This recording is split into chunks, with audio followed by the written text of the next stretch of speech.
வணக்கம். அன்பார்ந்த லக்ஷ்மி நாராயணா ஜோதிட சேனலை பார்த்து கொண்டிருக்கும் அன்பர்களுக்கு முதற்கண் என் வணக்கத்தை தெரிவித்துக் கொள்கிறேன். இதுவரை சித்திரை முதல் ஐப்பசி வரை உள்ள தமிழ் மாத பலன்களை இதுவரை பார்த்து வந்தோம். இப்போது இந்த காணொளியில் கார்த்திகை மாத பலன்களை முழுமையாக பார்ப்போம். தமிழ் மாதத்தில் கார்த்திகை மாதம் தமிழ் மாதத்தை தெரியாதவர்கள் நவம்பர் 14 முதல் டிசம்பர் 15 வரை பிறந்தவர்களுக்கு இந்த கார்த்திகை மாத பலன்கள் முழுமையாக பொருந்தும். இந்த கார்த்திகை மாதத்தில் பிறந்தவர்கள் மாந்திரீக விஷயங்களில் மிகவும் ஆவலுடன் இருப்பார்கள்.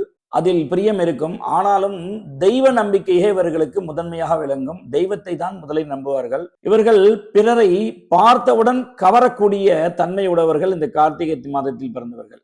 எப்போதுமே இந்த கார்த்திகை மாதத்தில் ஒரு குழந்தை பிறந்தாலே கார்த்திகையா கல்யாணமா என்று சொல்வார்கள். அவ்வளவு விசேஷமான மாதங்கள். கார்த்திகை மாதத்தில் நிறைய கல்யாணங்கள் நடக்கும், சுபகாரியங்கள் நிறைய நடக்கும். பூனல், கல்யாணம், சீமந்தம் இவைகளெல்லாம் போன சுபகாரியங்கள் அனைத்தும் இந்த கார்த்திகை மாதத்தில் முகூர்த்தம் வைத்து கொண்டு இந்த கார்த்திகை மாதத்தில் செய்வது மிகவும் காலச்சிறந்தது. பொதுவாக கார்த்திகை மாதத்தில் பிறந்தவர்கள் உண்மைக்கும் சத்தியத்திற்கும் கட்டுப்பட்டவர்கள். யாருக்கும் பயப்பட மாட்டார்கள். சத்தியமே பிரதானம், உண்மையே பிரதானம் என்று பேசக்கூடியவர்கள் இந்த கார்த்திகை மாதத்தில் பிறந்தவர்கள் ஆவார்கள். இந்த மாதத்தில் பிறந்தவர்கள் எல்லோருடனும் அன்பாக இருப்பார்கள். சில சமயங்களில் இவர்கள் எடுக்கும் காரியங்கள் தேல் கொட்டுவதை போல நிறைவேறாமலே போய்விடும். அதுவும் இந்த கார்த்திகை மாதத்தில் பிறந்தவர்களுடைய தன்மையாக உள்ளது. இந்த மாதத்தில் பிறந்தவர்கள் ஆடி மற்றும் பங்குனி மாதத்தில் பிறந்தவர்களுடன் நட்பு வைத்துக் கொள்வதும், திருமணம் செய்து கொள்வதும், லைஃப் பார்ட்னராக சேர்த்துக் கொள்வதும், பிசினஸ் பார்ட்னராக சேர்த்துக் கொள்வதும் மிகுந்த லாபத்தையும் மகிழ்ச்சியும் தரும். கார்த்திகை,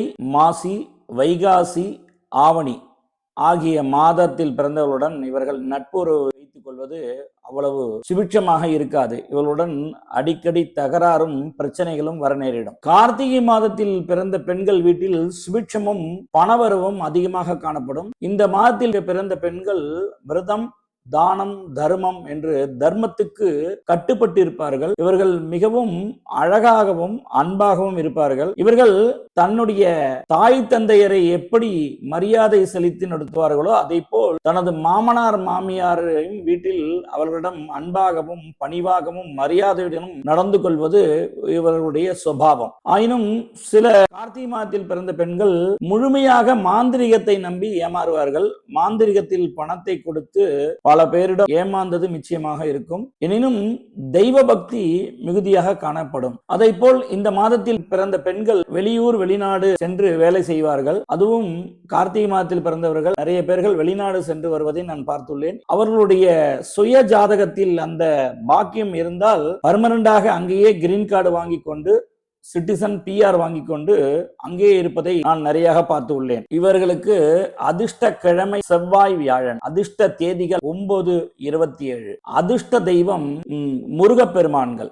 ஆறுபடை வீடில் இருக்கும் முருகப்பெருமான் மற்றும் கந்த சஷ்டி விரதம். கந்த சஷ்டி என்று ஒருவேளை மற்றும் உணவு எடுத்துக்கொண்டு மற்ற 2 வேளைகள் விரதம் இருந்தால் இவர்கள் வாழ்க்கையில் சுபிட்சமாக வாழலாம். இவர்கள் நினைத்தது நடக்கும். இந்த கார்த்திகை மாதத்தில் பிறந்த தலைவர்களை பற்றி முன்னால் பார்ப்போம். திரு ராஜேந்திர பிரசாத், சுப்பிரமணிய பாரதியார் அவர்கள், கிளியோபாட்ரா அவர்கள், நடிகர் NS கிருஷ்ணன் அவர்கள், நமது சூப்பர் ஸ்டார் திரு ரஜினிகாந்த் அவர்கள், இவர்கள் அனைவரும் இந்த கார்த்திகை மாதத்தில் பிறந்து நமது இந்தியாவிற்கே பெருமை சேர்த்தவராக கருதப்படுகிறார்கள். மேலும் நமது சேனலை சப்ஸ்கிரைப் செய்து லைக் பட்டனை அழுத்துங்கள். உங்களுக்கு இதை போல் பயனுள்ள பலன்கள் அடிக்கடி வந்து சேரும். நன்றி, நமஸ்காரம்.